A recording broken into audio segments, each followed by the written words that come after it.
السلام عليكم، إن شاء الله يا رب تكونوا بخير وبصحة وعافية. حبيت نشارك معكم اليوم هذا الوصفة تاع بيتزا نظام الطيبات اللي والله ما توقعتها تجي كيما هكذا. جات روعة روعة روعة، جات طرية تهبل وما كانش مرة فرق بينها وبين البيتزا تاع الفارينة البيضاء.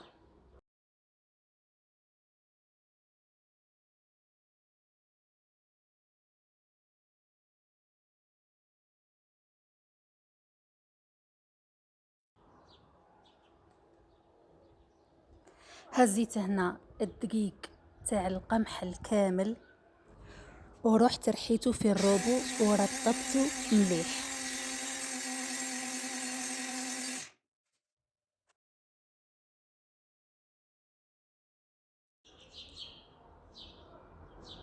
هزيت هنا مغرفة كبيرة تاع خميرة، مغرفة سكر وشوية ملح والماء دافي.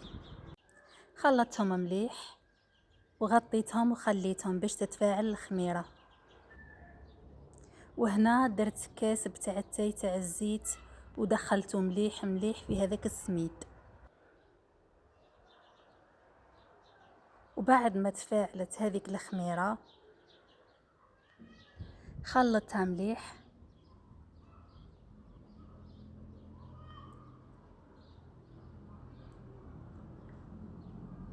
وبديت نضيف في الخليط تاع الخميرة على السميد. كل مرة نضيف ونخلط بالمغرفة، كل مرة نضيف ونخلط بالمغرفة حتى ولا كيمن هكذا. حطيته بالبابي فيلم وخليته يطلع. وهنا بعد ما طلع لي مليح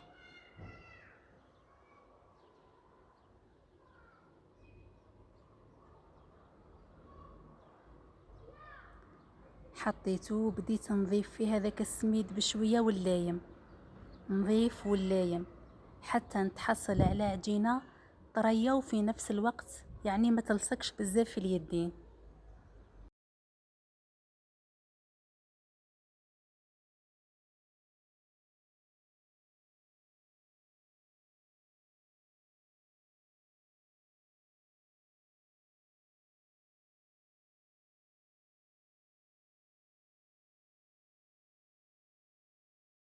ودرت لها هنا شوية زيت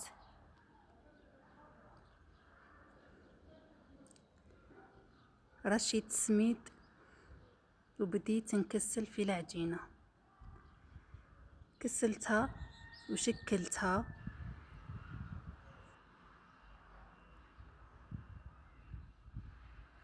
ثقبتها هنا بالفرشيطة. درت لها شوية جبن مبشور، شوية فلفل زيتون، يعني الأشياء المسموحة، شوية مايونيز. وإذا عجبكم الفيديو ما تنسونيش بالجيم والاشتراك فضلا وليس أمرا. والسلام عليكم.